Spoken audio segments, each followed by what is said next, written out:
الحمد لله وكفى وسلام على عباده الذين اصطفى أما بعد فأعوذ بالله من الشيطان الرجيم بسم الله الرحمن الرحيم يا أيها الناس اتقوا ربكم الذي خلقكم من نفس واحدة وخلق منها زوجها وبث منهما رجالا كثيرا ونساء وقال الله تعالى ومن آياته أن خلق لكم من أنفسكم أزواجا لتسكنوا إليها وجعل بينكم مودة ورحمة وقال الله تعالى والله جعل لكم من أنفسكم أزواجا لتسكنوا إليها وقال الله تعالى الرجال قوامون على النساء بما فضل الله بعضهم على بعض وبما انفقوا من اموالهم صدق اللہ العظیم۔ آج کے درس میں جن چند آیات کے اوپر گفتگو کرنی مقصود ہے ان میں سے پہلی آیت جو آپ کے سامنے تلاوت کی گئی وہ سورۃ النساء کی پہلی آیت ہے، جس میں اللہ تعالیٰ نے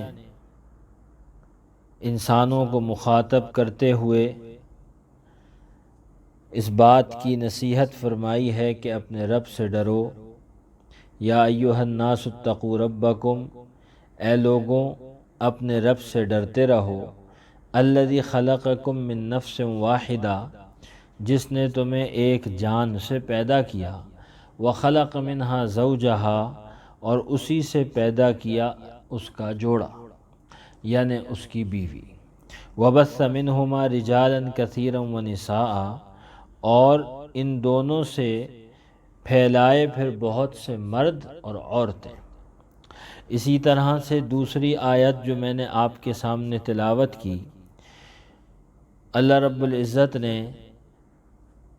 اپنی قدرت کی نشانیوں میں سے اس بات کو بیان فرمایا ہے کہ وَمِنْ آیَاتِهِ أَنْ خَلَقَ لَكُم مِّنْ أَنفُسِكُمْ أَزْوَاجًا، کہ اللہ کی نشانیوں میں سے ہے کہ اللہ نے تمہارے لیے تمہارے ہی نفسوں سے، تمہاری ہی جانوں سے تمہارے جوڑے بنائے، تمہاری بیویاں بنائیں، لِتَسْكُنُوا إِلَيْهَا، تاکہ تم ان کی طرف سکون حاصل کر سکو۔ یہ مضمون اللہ تعالیٰ نے قرآن کریم کے کئی مقامات پہ بیان فرمایا ہے، اور ان آیات مبارکہ میں مرد اور عورت کے آپس کے تعلق اور رشتے کی اہمیت اور حرمت کو بیان فرمایا ہے، اور اس بات کا احساس دلایا ہے کہ مرد اور عورت کا آپس میں تعلق یہ جس طرح سے انسانیت کے وجود میں آنے کا ذریعہ ہے، جس طرح سے بنی نوع انسان کے پیدا ہونے کا ذریعہ ہے، اسی طرح یہ آپس کا تعلق سکون اور اطمینان اور آپس میں محبت کے حاصل ہونے کا اور پھیلنے کا ذریعہ، اور خاندانوں کے آپس کے اندر تعلق کے مضبوط ہونے کا اور جڑ جانے کا بھی ذریعہ ہے، کیونکہ اللہ تعالیٰ نے انسانوں کو دنیا کے اندر اکیلا پیدا نہیں کیا ہے، بلکہ انسان کو جوڑے کی شکل میں پیدا کیا ہے، بلکہ اللہ تعالیٰ نے تو دنیا میں ہر چیز کا جوڑا بنایا۔ وَمِن كُلِّ شَيْءٍ خَلَقْنَا زَوْجَيْنِ، اللہ نے تو دنیا میں ہر چیز کا جوڑا بنایا ہے، اللہ نے انسانوں کا بھی جوڑا بنایا ہے مرد اور عورت کی شکل میں، جس سے پورے خاندان کی بنیاد پڑتی ہے۔ تو قرآن کریم نے مختلف مقامات پر مردوں اور عورتوں کے اس تعلق کو، میاں بیوی کے اس تعلق کو نہ صرف بیان فرمایا، بلکہ اس تعلق کی حرمت کو اور اس تعلق کی اہمیت کو اور اس تعلق کے درجات کو مختلف انداز سے واضح فرمایا ہے۔ چنانچہ ایک طرف قرآن کریم نے مردوں اور عورتوں کے اس تعلق کو ایک دوسرے کے ساتھ محبت اور انس کے تعلق کے پیدا ہونے کا ذریعہ قرار دیا، اور ساتھ میں اس تعلق کی نزاکت اور اس تعلق کی اہمیت کی طرف اشارہ کرتے ہوئے یہ بات فرمائی سورہ بقرہ کے اندر کہ ہن لباس لکم وانتم لباس لہن، کہ تمہاری بیویاں تمہارے لیے لباس ہیں اور تم ان کے لیے لباس ہو۔ اور کیا نکتہ ہے اس تشبیہ کے اندر اور اس مشابہت کے اندر کہ میاں بیوی کو ایک دوسرے کے لیے لباس قرار دیا ہے، کہ جس طرح انسان لباس کو پہننے کے بعد دوسروں کی نگاہوں سے اپنی کمی کوتاہی کو، اپنی شرم کی چیزوں کو اور اپنے عیب کو چھپا لیتا ہے، اسی طرح سے انسان کا جوڑا، مرد کے لیے بیوی اور بیوی کے لیے مرد، ایک دوسرے کی کمی کوتاہی کو اور ایک دوسرے کے عیب کو چھپانے کا ذریعہ ہوتے ہیں۔ اسی طرح جیسے لباس انسان کے جسم کے سب سے زیادہ قریب ہوتا ہے، تو اس میں کیا خوبصورت اشارہ ہے کہ انسان کی زندگی میں اس کی بیوی یا بیوی کی زندگی میں اس کا شوہر آپس کے اندر تعلق میں اتنے قریب ہوتے ہیں کہ یہ اس کے رشتے کی ایک خوبصورتی کا اظہار ہے اور اس رشتے کی ایک عظمت کا اظہار ہے کہ ایسا رشتہ اللہ نے بنایا ہے کہ اس رشتے سے قریب ظاہری طور پہ اور کوئی رشتہ ایسا معلوم نہیں ہوتا ہے۔ چنانچہ اسلام نے اور شریعت مطہرہ نے میاں اور بیوی دونوں کو اس بات کی تاکید فرمائی کہ اپنے اپنے جوڑوں کی اہمیت کو سمجھیں اور دونوں ایک دوسرے کے حقوق کا خیال کریں۔ چنانچہ قرآن کریم نے ایک طرف تو مردوں کے حقوق کو بیان فرمایا ہے تو ساتھ میں دوسری طرف عورتوں کے حقوق کو بھی بیان فرمایا ہے۔ چنانچہ فرمایا کہ وَلَهُنَّ مِثْلُ الَّذِي عَلَيْهِنَّ بِالْمَعْرُوفِ، کہ عورتوں کے لیے بھی ویسے ہی حقوق ہیں جیسا کہ عورتوں کے اوپر حقوق لازم ہوتے ہیں، اسی طرح سے عورتوں کے لیے بھی اسی طرح حقوق ہوتے ہیں معروف طریقے پر، اور عرف کے مطابق ان کے لیے حقوق حاصل ہوں گے، لیکن ساتھ میں اس بات کا بھی بیان فرما دیا اور اظہار فرما دیا کہ وَلِلرِّجَالِ عَلَيْهِنَّ دَرَجَةٌ، کہ مردوں کو عورتوں پر ایک درجے کی فضیلت حاصل ہے، کہ مردوں کو عورتوں پر ایک درجے کی برتری حاصل ہے، اور یہ برتری اللہ نے عطا فرمائی ہے۔ الرجال قوامون علی النساء بما فضل اللہ بعضهم علی بعض، کہ مرد حاکم ہیں عورتوں پر اس وجہ سے کہ اللہ نے ان میں سے ایک کو دوسرے پر فضیلت عطا فرمائی ہے۔ یہ اللہ کا نظام ہے کہ اللہ نے اس دنیا کے اندر نظام کو چلانے کے لیے کسی کو ایک درجے فضیلت عطا فرمائی، ایک درجے اوپر رکھا، اس وجہ سے کہ تاکہ دنیا میں فیملی کا، خاندان کا اور میاں بیوی کا آپس کے اندر نظام جاری رہ سکے اور نظام چلتا رہے۔ اس پر آگے چل کے ابھی بات کرتے ہیں، لیکن پہلے اس بات کو سمجھ لیجئے کہ جس طرح سے مردوں کے کچھ حقوق ہیں اسی طرح عورتوں کے بھی کچھ حقوق ہیں۔ مثال کے طور پہ جب میاں بیوی ایک دوسرے کے ساتھ رشتے میں بندھ جاتے ہیں تو بیوی کے کچھ حقوق مرد کے ذمہ لازم ہو جاتے ہیں، جیسا کہ ایک حق ہے کہ اس کا شرعی طور پہ جو مہر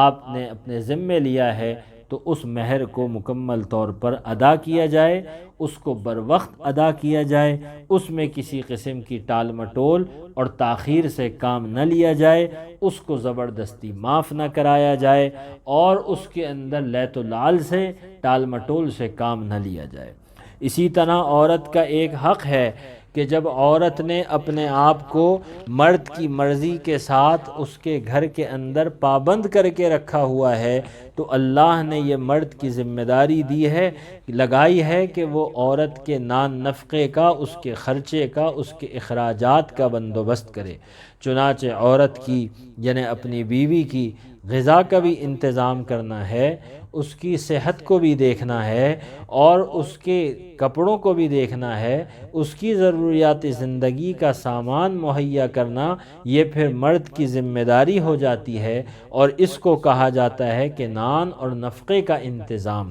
اسی طرح یہ بھی لازم ہے کہ عورت کو رہائش مرد مہیا کرے گا۔ چنانچہ یہ اللہ نے عورت کی ذمہ داری نہیں لگائی کہ وہ اپنی رہائش کا انتظام کریں، بلکہ مرد کی ذمہ داری لگائی ہے کہ وہ عورت کی رہائش کا بھی انتظام کرے اور اس کو ایسی رہنے کی جگہ مہیا کرے جہاں پہ وہ اپنی زندگی کو سکون کے ساتھ گزار سکے اور اپنی مرضی کے ساتھ اپنی جگہ میں اپنی رہائش اختیار کر سکے۔ اسی طرح سے مرد کے ذمے اپنی بیوی کے حقوق یہ بھی ہیں کہ اگر اس کی ایک سے زیادہ بیوی ہو، ایک سے زیادہ بیویاں ہوں، تو ان بیویوں کے درمیان عدل اور انصاف کے ساتھ کام لے، یعنی ان کے حقوق کو اس طرح سے ادا کرے کہ ان بیویوں میں سے کسی ایک کے حق کو ادا کرنے کے لیے دوسرے کے ساتھ زیادتی نہ ہو، چنانچہ عدل اور انصاف سے کام لیا جائے۔ اسی طرح سے ایک حق یہ بھی ہے کہ اپنی بیویوں کے ساتھ حسن سلوک اور حسن معاشرت کا نظام اور ان کے ساتھ حسن معاشرت کا معاملہ اختیار کرے، یعنی کہ ان کے ساتھ کوئی زیادتی نہ کرے، ان کو بلا وجہ مار پیٹ نہ کرے، ان کو تنگ نہ کرے، ان کے حقوق میں کوتاہی نہ کرے، ان کو بلا وجہ ڈانٹ ڈپٹ نہ کرے، ان کی ایسی چیزوں میں ان کی باس پرس اور ان کو غلط سلط کہنا یا گالم گلوچ کرنا یا کوئی فضول بکواس کرنا، ان کو برا بھلا کہنا کہ جو بات جو کام ان کی ذمہ داری میں شامل نہ ہو، یا ان پر ان کی ذمہ داریوں سے زیادہ بوجھ ڈالنا، تو یہ ایسے معاملات نہ کرے، اپنی طرف سے ان کو تکلیف نہ پہنچائے، ان کو کوئی ایذا نہ دے، ان کے ساتھ اچھا سلوک کرے، ان کے ساتھ بہتر معاملہ کرے۔ یہ مردوں کے ذمے عورتوں کے حقوق ہیں جو اللہ تعالیٰ نے اور اللہ کے رسول صلی اللہ علیہ وسلم نے بیان فرمائے ہیں اور مقرر فرمائے ہیں۔ چنانچہ مردوں کے ذمے لازم ہے کہ اپنی بیویوں کے حقوق کو ادا کریں۔ اسی طرح سے عورتوں کے ذمے جو مردوں کے حقوق ہیں وہ بھی اسی طرح سے لازم ہیں۔ مثال کے طور پہ اپنے شوہر کی اطاعت کرنا، اس کی فرما برداری کرنا، جائز کاموں میں اپنے شوہر کا حکم بجا لانا، اور اسی طرح سے شوہر کے لیے اپنے جسم کو مہیا کرنا، اور شوہر کی جو جنسی ضرورت ہے اس ضرورت کو پورا کرنے کے لیے اپنے جسم کو، اپنے آپ کو آمادہ رکھنا اور پیش کرنا، یہ بھی عورت کے اوپر لازم ہے جو مرد کے حقوق میں سے ہے۔ اسی طرح سے یہ بات بھی لازم ہے کہ شوہر کی مرضی کے خلاف کسی کو اپنے گھر کے اندر نہ بلائیں۔ جن لوگوں سے شوہر کو تکلیف ہوتی ہے اور وہ نہیں چاہتا تو ان لوگوں کو اپنے گھر کے اندر نہ بلایا جائے، اگرچہ وہ بیوی کے رشتہ دار ہی کیوں نہ ہوں۔ اسی طرح سے بیوی کا خود اپنے گھر سے باہر نکلنا اگر شوہر کو پسند نہ ہو، اگر شوہر کو اچھا نہ لگتا ہو، شوہر کی اجازت کے بغیر جائز کام کے لیے بھی اپنے گھر سے نہ نکلے، کیونکہ اللہ نے یہ شوہر کی ذمہ داری لگائی ہے کہ وہ بیوی کی ضروریات کو پورا کریں۔ چنانچہ جب شوہر بیوی کی ضرورت کو پورا کرنے کا ذمہ دار ہے تو بیوی کی بھی ذمہ داری بنتی ہے کہ وہ اپنے شوہر کی اجازت کے بغیر گھروں سے باہر نہ نکلیں۔ اسی طرح سے شوہر کے حقوق جو اللہ تعالیٰ نے عطا فرمائے ہیں ان کے اندر ایک حق یہ بھی ہے کہ بیوی شوہر کی خدمت کرے۔ جو عرف کے مطابق، جو رواج کے مطابق شوہر کے کام کاج بیوی کے ذمے بنتے ہیں اس کے اندر کوتاہی نہ کرے اور اس کی ضروریات کا انتظام کرے، کیونکہ شوہر اپنے گھر سے باہر کی ذمہ داریاں ادا کرتا ہے، وہ اپنے کاروبار کو اور رزق حلال کو کمانے کے لیے محنت کرتا ہے اور گھر سے باہر جا کے دوڑ دھوپ کیا کرتا ہے اور خون پسینے سے کمائی کر کے لاتا ہے، تو جو گھر کے اندر کی ذمہ داریاں ہیں، کھانا پکانا ہے اور برتن دھونا ہے اور شوہر کے کپڑوں کا انتظام کرنا ہے، اور یہ ساری چیزیں عرف اور رواج کے مطابق جس طرح سے اس بیوی کے ذمے بنتی ہیں، تو اس طرح اچھے انداز سے اس خدمت کو بجا لانا اور اس خدمت کو پورا کرنا، اپنے شوہر کی ضروریات کو پورا کرنا، یہ بھی اس شوہر کے حقوق میں سے ہے۔ اسی طرح یہ بھی حق ہے کہ اپنے شوہر کے ساتھ اچھی معاشرت کا اور اچھے برتاؤ کا معاملہ کیا جائے، اس کے حق میں کوتاہی بھی نہ کی جائے، اسی طرح اس کو بے ادبی کے ساتھ نہ معاملہ کیا جائے، اس کا ادب کیا جائے، اس کو اپنے سے برتر سمجھا جائے، اس معنی میں کہ اللہ نے شوہر کے حکم کو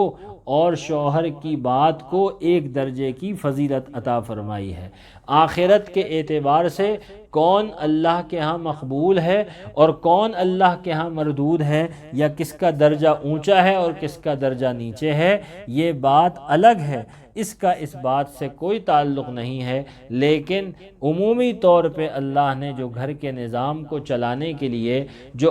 حتمی اور آخری فیصلے کا اختیار دیا ہے وہ مرد کو دیا ہے۔ چنانچہ عورتوں کی ذمہ داری کیا ہے کہ وہ اپنے مردوں کی اس صفت کا اور صفت حاکمیت کا بھی خیال رکھیں، اور اگر کسی معاملے کے اندر میاں بیوی میں اختلاف ہو اور وہ بات دونوں کے اندر اتفاق رائے سے طے نہ ہو پا رہی ہو، تو اس صورت میں شوہر کی بات کو اپنے سے برتر یا افضل سمجھتے ہوئے بہتر اس اعتبار سے کہ بہرحال اللہ نے اس کو ایک سینیورٹی عطا فرمائی ہے، ایک برتری عطا فرمائی ہے، تو اس چیز کو تسلیم کر لیں اور اس چیز کو مان لیں۔ اسی طرح سے شوہر کو اس بات کا بھی حق ہے کہ اگر بیوی کسی وجہ کے بغیر اور شوہر کو تنگ کر رہی ہو یا شوہر کے حقوق میں کوتاہی کر رہی ہو یا خدا نخواستہ ایسے کسی فحاشی یا بے حیائی کے کام کے اندر مبتلا ہو رہی ہو یا کوئی اور ایسا معاملہ کہ جو شوہر کے حقوق میں کوتاہی واضح طور پہ آتی ہے، تو بیوی کی تأدیب یعنی اس کو ادب سکھانا اور اس کے معاملے کو درست کرنے کی کوشش کرنا، اصلاح کی کوشش کرنا، اور اس کے لیے کوئی معمولی سرزنش یا تنبیہ کا معاملہ اختیار کرنا، اس کی بھی اللہ تعالیٰ نے شوہر کو اجازت دی ہے اور اس کو بھی شوہر کا حقوق کے ضمن میں بیان فرمایا ہے۔ چنانچہ یہ سارے معاملات ہیں، اور یہ بھی شوہر کا ایک طرح سے شوہر کو اختیار حاصل ہے کہ وہ اس طرح سے معاملہ کر سکتا ہے۔ اب اس کے ساتھ ساتھ آپ اس نقطے کو بھی ملحوظ خاطر رکھیں کہ ایک طرف اسلام نے مردوں کے حقوق کو بیان فرمایا ہے، عورتوں کے حقوق کو بیان فرمایا ہے، لیکن صرف حق کو بیان کرنے پر اکتفا نہیں کیا، بلکہ نبی پاک علیہ الصلاۃ نے اس بات کی طرف خاص طور پہ توجہ دلائی ہے اور اپنی احادیث مبارکہ میں اس مضمون کو بار بار تاکید کے ساتھ بیان فرمایا ہے کہ مردوں کو چاہیے کہ عورتوں کے ساتھ بہتر معاملہ کریں، عورتوں کو بھی مردوں کے ساتھ اچھے معاملے کی طرف اور شوہروں کی نافرمانی سے بچنے کی طرف تلقین کی ہے، لیکن ساتھ میں مردوں کو بار بار نصیحت کی ہے کہ عورتوں کے ساتھ بھلائی کا معاملہ کریں، حسن معاشرت کا معاملہ کریں۔ چنانچہ نبی پاک علیہ الصلاۃ نے یہ بات بیان فرمائی کہ خیرکم خیرکم لأہلہ وأنا خیرکم لأہلی، فرمایا تم میں سے سب سے بہتر وہ ہے جو اپنے گھر والوں کے لیے سب سے بہتر ہو، اور فرمایا کہ میں تم میں سے اپنے گھر والوں کے لیے سب سے بہتر ہوں۔ چنانچہ اللہ کے نبی صلی اللہ علیہ وسلم نے اپنی زندگی کو نمونہ بنا کے بتلایا ہے اور اس بات کا اظہار فرمایا ہے کہ جو پیغمبر خدا کا اپنی ازواج مطہرات کے ساتھ جو معاملہ تھا اور جو حسن معاشرت تھی وہ ہر مسلمان کے لیے نمونہ ہے۔ چنانچہ اگر آپ دیکھتے ہیں سیرت النبی صلی اللہ علیہ وسلم میں تو نبی پاک علیہ الصلاۃ والسلام اپنی ازواج مطہرات کے ساتھ دل لگی بھی فرمایا کرتے تھے، بے تکلفی بھی فرمایا کرتے تھے، ان کے ساتھ عدل و انصاف کا معاملہ بھی فرمایا کرتے تھے، اور ان کی غمی خوشی کے اندر شریک بھی ہوا کرتے تھے، ان کے ساتھ گھر کے کام کاج میں ہاتھ بھی بٹایا کرتے تھے۔ اور معاملہ صرف یہاں تک نہیں بلکہ احادیث میں تو آتا ہے کہ نبی پاک علیہ الصلاۃ والسلام نے اپنی زوجہ مطہرہ حضرت عائشہ رضی اللہ عنہا کے ساتھ سفر کے موقع کے اوپر دوڑ بھی لگائی ہے، اور اپنی بیوی کے ساتھ دوڑ کا مقابلہ بھی کیا ہے، اور ایک دفعہ نہیں ایک سے زیادہ مرتبہ کیا ہے۔ یہ بیوی کے ساتھ دل لگی ہوتی ہے اور اس کے ساتھ اچھا اور حسن سلوک کا، حسن معاشرت کا معاملہ ہوتا ہے اور ایک اظہار ہوتا ہے، اور میاں بیوی کے درمیان آپس میں بے تکلفی اور محبت کا اظہار ہوتا ہے۔ اللہ کے نبی صلی اللہ علیہ وسلم نے اس بات کو بیان فرمایا کہ فرمایا المرأۃ اذا صلت خمسہا وصامت شہرہا واحسنت فرجہا، فرمایا کہ جو عورت اپنی 5 نمازوں کی ادائیگی کرتی ہے اور اپنے رمضان کے روزے رکھتی ہے، اپنی شرمگاہ کی حفاظت کرتی ہے اور اپنے شوہر کی اطاعت کرتی ہے، تو جو عورت یہ کام کرے گی تو اس کو وہ چاہے جنت کے دروازوں میں سے جس دروازے سے چاہے وہ جنت میں داخل ہو جائے، یعنی اللہ نے اس کے لیے اتنی بڑی فضیلت رکھی ہے۔ چنانچہ مردوں کو بھی اس بات کی تاکید فرمائی کہ عورتوں کے ساتھ اچھا سلوک کریں، اور عورتوں کو بھی اس بات کی تاکید فرمائی کہ اپنی عبادت کے ساتھ ساتھ اپنے شوہر کی اطاعت اور فرما برداری کا بھی خیال رکھیں، اور اپنی عزت اور عصمت جو اللہ نے ان کے ہاتھ میں دی ہے اس کی بھی حفاظت رکھیں۔ چنانچہ ایک حدیث میں مردوں کو اس بات کی نصیحت فرمائی کہ استوصوا بالنساء خیرا، کہ فرمایا کہ عورتوں کے حق میں اچھائی کی نصیحت قبول کرو، عورتوں کے حق میں اچھائی کا معاملہ کرو، اس کی وصیت قبول کرو۔ فَإِنَّهُنَّ خُلِقْنَا، کہ وہ عورتیں پسلی سے پیدا کی گئی ہیں، وہ عورتیں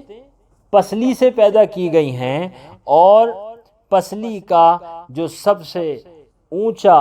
اور اعلیٰ درجہ، اعلیٰ جو حصہ ہوتا ہے وہ اس میں سب سے زیادہ ٹیڑھا ہوتا ہے۔ تو چنانچہ اگر تم اس کو سیدھا کرنا چاہو گے تو تم اس کو توڑ دو گے، اور اگر تم اس کو ایسے ہی چھوڑ دو گے تو وہ حصہ ٹیڑھا ہی رہے گا۔ چنانچہ عورتوں کے حق میں اچھائی کی نصیحت قبول کرو، وصیت قبول کرو۔ حدیث شریف کا مفہوم عرض کیا میں نے، اللہ تعالیٰ کمی بیشی کو معاف فرمائے، لیکن خلاصہ یہ ہے کہ اللہ کے نبی صلی اللہ علیہ وسلم نے عورتوں کے ساتھ اچھے معاملہ کرنے کا حکم فرمایا ہے، اور اس بات کو بیان فرمایا کہ اللہ نے حضرت حوا کو جو پیدا فرمایا حضرت آدم علیہ السلام کی پسلی سے پیدا فرمایا، اور پسلی جو ہوتی ہے اگر آپ غور فرمائیں تو انسان کے جسم میں وہ ٹیڑھی ہوتی ہے، تو پسلی کا حسن یہ ہے کہ اس میں تھوڑا سا ٹیڑھا پن ہو، اگر آپ اس کو سیدھا کرنا چاہیں گے تو وہ ٹوٹ جائے گی، اور اگر آپ اس کو اپنے حال پہ چھوڑیں گے تو ٹیڑھی ہی رہے گی۔ تو عورت کے اندر تھوڑا بہت جو ٹیڑھا پن ہوتا ہے وہ اس کے حسن کا اور اس کی فطرت کا حصہ ہے، تو یہ مت سمجھو کہ وہ مردوں کی طرح سیدھی ہو جائے گی، بلکہ عورت کے مزاج میں، اس کی اطوار میں، اس کی عادات میں یقینی طور پر فرق ہوگا، اس کی نفسیات میں فرق ہوگا۔ چنانچہ مردوں کو عورتوں کی اس نفسیات کو اور اس مزاج کو سمجھنے کی ضرورت ہے، اور اس کو سمجھتے ہوئے اور اس کو سامنے رکھتے ہوئے عورتوں کے ساتھ حسن سلوک کا معاملہ کرنے کی ضرورت ہے۔ چنانچہ ہمیں یہ قرآن کریم سے معلوم ہوتا ہے کہ اللہ کے نبیوں نے اپنی بیویوں کے ساتھ حسن سلوک کا بڑا بہترین نمونہ پیش کیا ہے۔ چنانچہ قرآن کریم سے ہی ہم کو یہ معلوم ہوتا ہے، اللہ کے دو نبیوں کے واقعات قرآن کریم میں موجود ہیں۔ ایک حضرت ابراہیم خلیل اللہ، جن کو اللہ نے بڑی عمر عطا فرمائی تھی اور ان کی اولاد نہیں تھی، اور وہ بوڑھے ہو گئے تھے، ان کی اولاد بھی نہیں تھی، لیکن انہوں نے اولاد نہ ہونے کی وجہ سے اپنی اس بوڑھی بیوی کو چھوڑا نہیں۔ اسی طرح حضرت زکریا علیہ السلام کہ بوڑھے ہو گئے، اور انہوں نے، اللہ تعالیٰ نے قرآن کریم میں اس بات کو بیان فرمایا ہے کہ قد بلغنی الکبر وامرأتی عاقر، کہ حضرت زکریا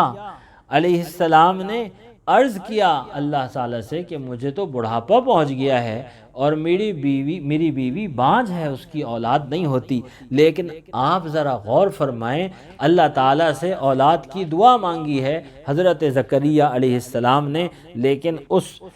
بانجھ بیوی کو، جس کے اندر ایک عیب بھی تھا اور بوڑھے بھی ہو گئے تھے، بیوی بھی بوڑھی ہو گئی تھی، لیکن حضرت زکریا علیہ السلام نے اس بیوی کے ساتھ اپنا ساتھ نبھایا ہے، اور اس بیوی کو چھوڑ کے فارغ نہیں کیا ہے، بلکہ حضرت زکریا علیہ السلام نے حسن سلوک کی مثال قائم فرمائی ہے۔ اللہ تعالیٰ کے دو نبی اور ہیں جن کا تذکرہ اللہ تعالیٰ نے فرمایا ہے، حضرت نوح علیہ السلام اور حضرت لوط علیہ السلام، اور ان کی بیویاں کافرہ تھیں، ان کے اوپر ایمان نہیں لائی تھیں۔ اس بات کو قرآن کریم نے وضاحت کے ساتھ بیان فرمایا ہے کہ ان کی بیویاں ان کے اوپر ایمان نہیں لائی تھیں، حتیٰ کہ حضرت لوط علیہ السلام کے اوپر تو اللہ کی طرف سے یہ پیغام بھی آ گیا تھا کہ آپ جب اپنے علاقے سے باہر نکلیں گے تو آپ کی قوم پر عذاب آئے گا اور آپ کی بیوی بھی اس کی لپیٹ میں آئے گی، لیکن اس کے باوجود انہوں نے آخر وقت تک اپنی بیوی کو اپنے ساتھ رکھا اور آخر وقت تک اپنے سلوک کو نبھایا، حضرت نوح علیہ السلام نے بھی اور حضرت لوط علیہ السلام نے بھی۔ تو قرآن کریم سے معلوم ہوتا ہے کہ اللہ کے نیک بندے، اللہ کے برگزیدہ بندے اپنی بیویوں کے ساتھ حسن سلوک کیا کرتے ہیں، اگرچہ ان کی بیویوں کی طرف سے ان کے ساتھ معاملے میں کوئی کمی بیشی بھی رہے، لیکن وہ اپنی طرف سے اس سلوک میں، اس معاشرت میں کوئی کوتاہی نہیں کیا کرتے ہیں۔ چنانچہ مردوں کے اور عورتوں کے حقوق کے ساتھ ساتھ آپس کے اندر حسن معاشرت اور ایک دوسرے کے ساتھ اچھے برتاؤ کا خیال رکھنا بھی بہت ضروری ہے۔ آج کے زمانے میں اس بات کا نعرہ لگایا جاتا ہے اور خاص طور سے مغرب کا ایک نظریہ یہ ہے کہ مرد اور عورت میں مساوات ہے، مرد اور عورت میں برابری ہے، مرد اور عورت ایک دوسرے کے برابر ہیں، لہذا کسی کو کسی پر فوقیت حاصل نہیں ہے۔ چنانچہ جس طرح مرد کو اختیارات حاصل ہیں، اسی طرح سے عورت کو بھی مکمل اختیارات حاصل ہیں۔ یہ بات سمجھ لینی چاہیے کہ اس نظریے کی بنیاد یہ ہے کہ مغرب کی نظر میں خاندانی نظام کی بنیاد فرد ہے، فرد وہ بنیاد ہے، فرد وہ اکائی ہے کہ جو خاندان کی بنیاد ہے۔ چنانچہ وہ کہتے ہیں کہ فرد جو چاہے گا اس کی اس خواہش کا پورا کرنا ضروری ہے، لہذا فرد یا مرد ہو یا عورت ہو، دونوں کی خواہش بحیثیت فرد کے پوری کرنی ضروری ہے، جبکہ اسلام کا اس بارے میں واضح نقطہ نظر ہے کہ خاندانی نظام کی بنیاد فرد پر نہیں ہے، بلکہ خاندانی نظام کی بنیاد فیملی پر ہے، خاندانی نظام کی بنیاد جوڑے پر ہے، اس لیے کہ اللہ نے اس دنیا کے اندر جو انسان کو اتارا ہے وہ جوڑے کی شکل میں بھیجا ہے آسمان سے۔ حضرت آدم علیہ السلام اور حضرت حوا، یہ دونوں کو اللہ نے میاں بیوی کی شکل میں آسمان سے، جنت سے اتارا ہے۔ چنانچہ یہ معلوم یہ ہوا کہ خاندان کی بنیاد فرد نہیں ہے، خاندان کی بنیاد جوڑا ہے، اور جب جوڑا ہوتا ہے تو بچے بھی ہوتے ہیں، اور جب بچے ہو جاتے ہیں تو ایک میاں ایک بیوی کچھ بچے، تو اب یہ ایک چھوٹا سا نظام ہے، چھوٹی سی سلطنت ہے، تو اس کا لازماً کوئی حاکم بھی ہونا چاہیے، کیونکہ اگر حاکم نہیں ہوگا تو نظام نہیں چلے گا، اور اگر کسی چھوٹا سا ادارہ، چھوٹی سی فیکٹری، چھوٹے سے علاقے میں بھی اگر کوئی حاکم نہ ہو، کوئی منتظم نہ ہو تو نظام نہیں چلا کرتا۔ اسی طرح سے گھر کی چھوٹی سی سلطنت کے اندر کوئی منتظم، کوئی حاکم ہونا ضروری ہے، اور اس حاکم کی حاکمیت کے ساتھ رعایا کے بھی حقوق ہوتے ہیں اور حاکم کے بھی حقوق ہوتے ہیں، اور دونوں کی حدود اپنی جگہ متعین ہوتی ہیں۔ اسی طرح اسلام نے اس بات کو متعین کر دیا ہے کہ بحیثیت مرد کو اللہ تعالیٰ نے ایک سینیورٹی عطا فرمائی ہے، ایک برتری عطا فرمائی ہے، اور اس برتری کے نتیجے میں حاکمیت مرد کو اللہ تعالیٰ نے اس خاندانی نظام کے اندر عطا فرما دی ہے۔ اب سوال یہ پیدا ہوتا ہے کہ جی مرد کو کیوں اور عورت کو کیوں نہیں، اور مرد اور عورت کے احکام میں فرق کیوں ہونا چاہیے، مرد اور عورت کے اندر مساوات کیوں نہ ہو؟ تو اس کا جواب یہ ہے کہ خوب سمجھ لیجئے کہ دیکھیے، اگر آپ دیکھتے ہیں کہ مرد اور عورت کے درمیان جسمانی ساخت کے اعتبار سے جو ان کا فزیکل اسٹرکچر ہے، اس اعتبار سے مردوں میں اور عورتوں میں بہت بڑا فرق ہے، اور یہ فرق ہر اندھے آدمی کو بھی نظر آتا ہے، ہر جاہل کو بھی نظر آتا ہے کہ مرد طاقتور ہوتے ہیں، ان کا جسم سخت ہوتا ہے، ٹھوس ہوتا ہے، محنت مشقت کے کام کیا کرتے ہیں، بہادر ہوتے ہیں، اور عورتوں کے مقابلے میں زیادہ محنت مشقت کرتے ہیں۔ تو یہ بہت سارے بنیادی طور پہ جسمانی اعتبار سے، جو ظاہری اعتبار سے بھی مرد اور عورت کے درمیان جو فرق ہے وہ واضح ہے، اس کو بتلانے کی ضرورت نہیں ہے۔ تو ایک تو جسمانی ساخت میں فرق ہے، دوسری چیز جو مرد اور عورت کی نیچرل ڈیوٹیز ہیں، جو ان کی فطری ذمہ داریاں ہیں، ان ذمہ داریوں میں بھی فرق ہے۔ چنانچہ ولادت کا پورا سلسلہ یہ عورتوں سے چلتا ہے، مرد کبھی بچہ نہیں جنا کرتے۔ اسی طرح سے دودھ پلانے کا سلسلہ یہ سب عورتوں سے چلا کرتا ہے، مرد کبھی دودھ نہیں پلایا کرتے۔ اور اسی طرح سے جتنے بھی یہ جو بچوں کی پرورش کے معاملات ہوتے ہیں، یہ سب بھی پوری دنیا کے اندر خواتین دیکھا کرتی ہیں، عورتیں دیکھا کرتی ہیں، اور ہمیشہ سے دیکھتی چلی آئی ہیں۔ چنانچہ یہ فطری تقاضے اور ذمہ داریاں ہیں، ان میں بھی فرق ہے مردوں اور عورتوں کے اندر۔ تو دو فرق ہو گئے، اور تیسری چیز کہ مرد اور عورت کی نفسیات کے اندر فرق ہے۔ مردوں اور عورت کی نفسیات میں فرق ہوتا ہے۔ آپ کسی بھی ماہر نفسیات سے معلوم کر لیجئے، مرد کی نفسیات الگ ہیں اور عورت کی نفسیات الگ ہیں۔ تو جب مردوں اور عورتوں میں جسمانی فرق بھی موجود ہے،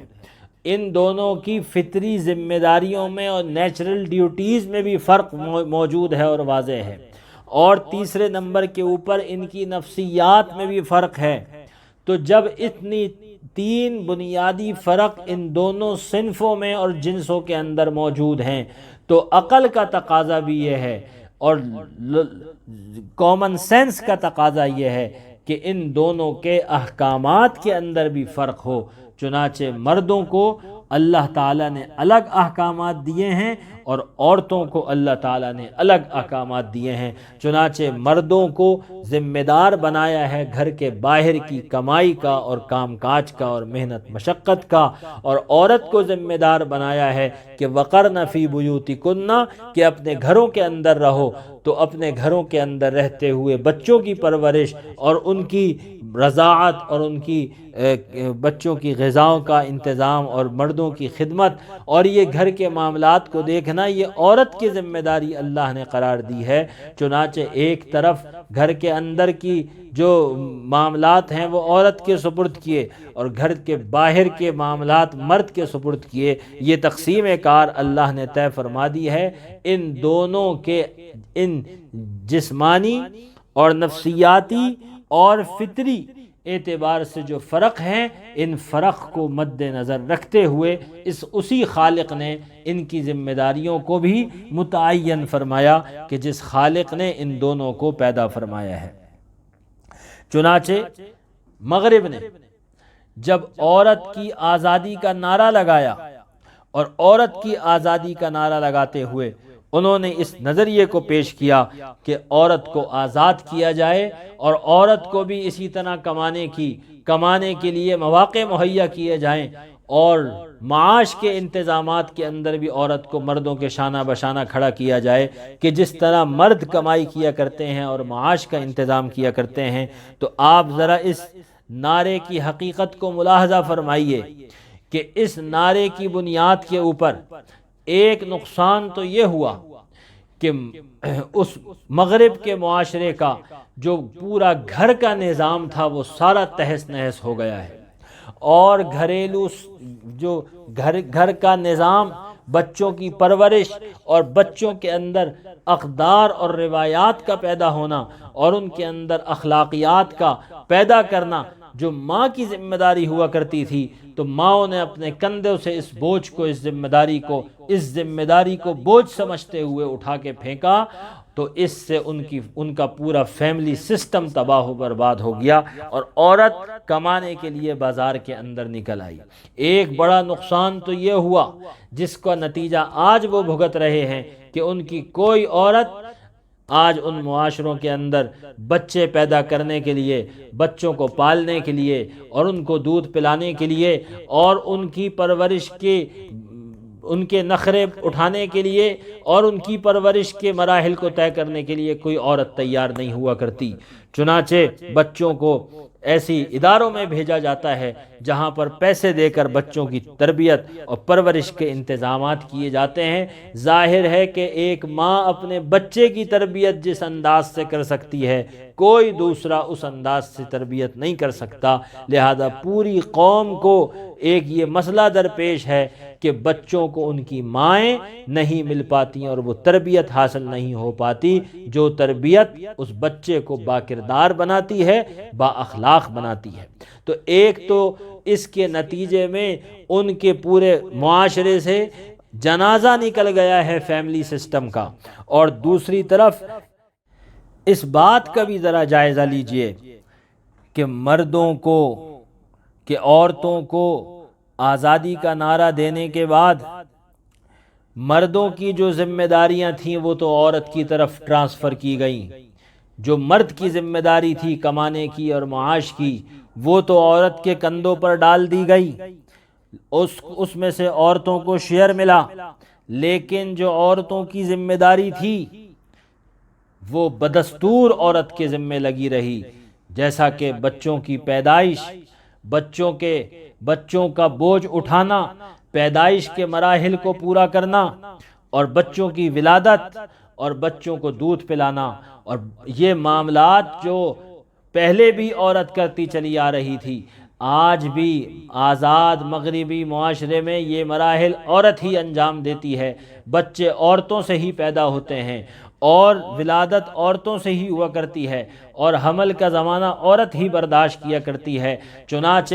عورتوں کو اس خوشنما اور پرفریب نعرے کے ذریعے مزید بوجھ اٹھانے کے لیے تیار کیا گیا کہ جو بوجھ پہلے مرد اٹھایا کرتے تھے اس بوجھ میں سے آدھا بوجھ عورتوں کے اوپر لاد دیا گیا، لیکن عورتوں کے اوپر جو بوجھ اور ذمہ داری تھی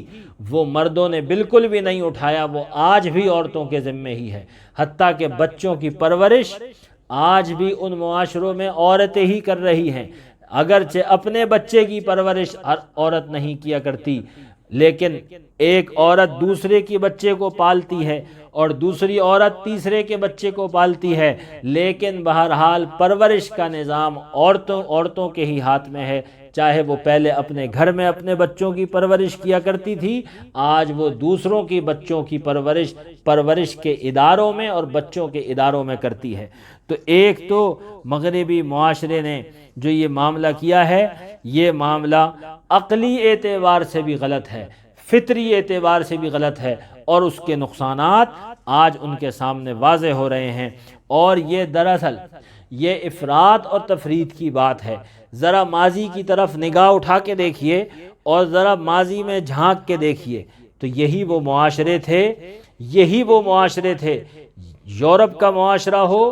یا وہ اسلام سے پہلے کا جاہلیت کے زمانے کا معاشرہ ہو، یہی وہ معاشرے ہیں جنہوں نے عورت کو اپنی جوتے کی نوک پہ رکھا تھا، اور یہی وہ معاشرے ہیں جو عورت کو انسان نہیں سمجھتے تھے، بلکہ اسلام سے پہلے تو عورت کو گھریلو استعمال کی ایک چیز سمجھا جاتا تھا، چوپایوں کی طرح اس کی خرید و فروخت کی جاتی تھی۔ اپنی شادی بیاہ میں عورت کا کوئی اختیار نہیں ہوتا تھا، ورثے میں ترکے میں عورت کا کوئی اختیار نہیں ہوتا تھا، بلکہ عورتوں کو وراثت کا حصہ سمجھ کے بانٹ دیا جاتا تھا وہ رسا کے اندر۔ مردوں کی ملکیت عورت سمجھی جایا کرتی تھی، اور عورتوں کو اپنی ملکیت کی چیزوں میں بھی کوئی اختیار نہیں ہوا کرتا تھا، بلکہ اس ترقی یافتہ یورپ کے ماضی میں جھانک کے دیکھیں تو آپ کو نظر آئے گا کہ یورپ کے بعض علاقے تو عورت کو انسان تصور نہیں کیا کرتے تھے، دین اور مذہب میں عورت کا کوئی حصہ نہیں سمجھا جاتا تھا، بلکہ بعض یورپ کے بعض علاقوں میں عورت کو ایک ناپاک جانور سمجھا جاتا تھا۔ اور ذرا اسلام سے پہلے کے معاشرے میں جھانک کے دیکھیں تو باپ کے لیے اپنی لڑکی کا قتل بلکہ اس کو زندہ زمین میں دفن کرنا جائز سمجھا جاتا تھا۔ غرض یہ کہ عورت کی کوئی حیثیت کسی معاشرے میں نہیں تھی، یہ تو صرف اسلام ہی ہے اور شریعت ہی ہے اور قرآن ہی ہے جس نے عورت کو ایک باعزت اور با احترام مقام دیا ہے، جس نے عورت کو وراثت میں حصہ دیا، جس نے اسے ماں کا احترام دیا، جس نے اسے بہن کا تقدس دیا، اور جس نے بیوی کی محبت دی، اور اسلام نے عورت کو بیٹی کا روپ دیا اور بیٹی کا مقدس رشتہ عطا کیا کہ جس کی تعلیم اور تربیت کے اوپر جنت کے وعدے فرمائے اور جس کی تربیت کے اوپر جنت کے وعدے کیے۔ تو اسلام نے سارے ظلم و ستم عورت کے اوپر سے ختم کرائے، شادی میں عورت کو اختیار دیا، مال و دولت کے اندر اپنے مال و دولت میں عورت کو اختیار دیا، میراث میں سے عورت کو اختیار دیا، اپنے مال دولت کے خرچ کرنے میں عورت کو خود مختار بنایا، بیویوں کے ساتھ حسن سلوک اور عدل و انصاف کی تعلیم دی، حتیٰ کہ عورتوں سے اس بات کی ذمہ داری کو ہٹا لیا کہ ان پہ کوئی کمائی کا بوجھ ڈالا جائے، بلکہ عورت ہر صورت میں اس بات کا حق رکھتی ہے کہ اس کو گھر بیٹھے غذا ملے، گھر بیٹھے خرچہ ملے، اور گھر بیٹھے اس کے پاس رہائش کا انتظام ہو، اور اس کا مرد چاہے وہ اس کا شوہر ہو، چاہے وہ اس کا باپ ہو، چاہے وہ اس کا بھائی ہو، اور چاہے وہ اس کا بیٹا ہو، وہ اس بات کا ذمہ دار ہے کہ اپنے اس رشتہ دار، اپنے اس ذمہ داری میں جو عورت ہے اس کی رہائش کا بھی انتظام کرے، اس کے خرچے کا بھی انتظام کرے، اور اس کی تمام ضروریات کو پورا کرے۔ چنانچہ اسلام نے افراط اور تفریط کے درمیان میں اس توازن کو قائم کیا اور اس خوبصورتی کو قائم کیا ہے، جبکہ مغرب کے معاشرے میں ایک طرف جاہلیت اولیٰ میں، پہلی جاہلیت جس کو ہم کہتے ہیں جو اسلام سے پہلے کے زمانے میں تھی، اس جاہلیت اولیٰ میں عورت کو انسان ماننے کے لیے تیار نہیں تھے، اور آج جاہلیت اخری جو ایک دوسری جاہلیت ہے، آج کی جاہلیت میں عورتوں کو اتنا آزاد بنانا چاہتے ہیں کہ مردوں کی جو سینیورٹی ہے اور مردوں کی جو برتری ہے اس کو ماننے پہ تیار نہیں ہے۔ تو یہ افراط اور تفریط ہے، یہ حدود سے تجاوز ہے۔ پہلی جاہلیت میں جب عورتوں کو انسان تسلیم نہیں کیا جاتا تھا، مردوں کی جوتی کی نوک سمجھا جاتا تھا، جوتی کی نوک پہ رکھا جاتا تھا، اس سے بھی دنیا میں اور معاشرے میں فساد پیدا ہوا۔ اور آج کی جاہلیت جس میں عورتوں کو مردوں کے برابر قرار دیا جاتا ہے، بلکہ بعض جگہ مردوں سے زیادہ عورتوں کی خواہشات کو مقدم رکھا جاتا ہے، تو اس سے بھی دنیا کے اندر فساد پیدا ہو رہا ہے۔ نتیجہ یہ ہے کہ جو دنیا کو، اس معاشرے کو فساد سے نجات دلانے کا جو طریقہ ہے وہ صرف وہی طریقہ ہے جو اسلام نے عطا فرمایا ہے، اور وہ درمیان کا راستہ ہے کہ مردوں کے حقوق اپنی جگہ، عورتوں کے حقوق اپنی جگہ، اور دونوں کے نظام کو، دونوں کی ذمہ داریوں کو اپنے طور پر بہترین انداز میں پورا کرنے کے لیے اللہ نے مردوں کو ایک برتری عطا فرمائی ہے، اور ان کو گھر کے اور خاندانی نظام کے اندر ایک رتبہ عطا فرمایا ہے کہ جہاں پہ مردوں کی بات پہ معاملات کو طے کرنا چاہیے اور اس کی رائے کو فوقیت دینی چاہیے، اور آخری فیصلہ مرد کا ہونا چاہیے۔ تو اس بارے میں اسلام کی جو تعلیمات ہے یہ بہرحال فساد کو، فتنے کو ختم کرنے والی ہے، اور اس کی وجہ سے مرد اور عورت دونوں اپنی اپنی جگہوں پر اپنی اپنی ذمہ داریوں کو ادا کرتے ہیں، لہٰذا گھر کے باہر کی زندگی بھی اچھی ہوتی ہے، گھر کے اندر کی زندگی بھی اچھی ہوتی ہے، اور تمام کے تمام معاشرے کے اندر ایک سکھ اور اطمینان کی کیفیت پائی جاتی ہے۔ اسلامی معاشرہ پیدا ہوتا ہے، اور معاشرہ امن و سکون کا گہوارہ بنتا ہے، اور زندگی، فیملی لائف، انسان کی خاندانی نظام، خاندانی زندگی، وہ سکون، محبت اور آپس کے اندر الفت اور پیار کا ایک ذریعہ بن جاتی ہے۔ لہذا اسلام کے بتلائی گئی تعلیمات کے اندر ہی کامیابی ہے، اور جو اسلام نے بتلایا ہے اس طریقہ کار کے مطابق ایک دوسرے کے حقوق کو ادا کرنے کی کوشش اور اہتمام کرنا چاہیے۔ اللہ تعالی ہم سب کو عمل کی توفیق عطا فرمائے، اور اللہ تعالی ہم سب کو قرآن کریم کے صحیح معانی اور مفاہیم کو سمجھنے کی توفیق عطا فرمائے۔ دعا فرمائیے کہ جو کچھ پڑھا گیا اور سنا گیا اللہ تعالیٰ اس کو قبول فرمائے، اور اس کے اندر جو کمی بیشی اور کوتاہی ہماری نااہلی کی وجہ سے ہو گئی ہو اللہ تعالیٰ اس کو معاف فرمائے۔ اللہ تعالیٰ ہم سب کو صحیح معنوں میں قرآن کریم کی برکات اور رمضان المبارک کی برکات نصیب فرمائے۔ وآخر دعوانا ان الحمد للہ رب العالمین۔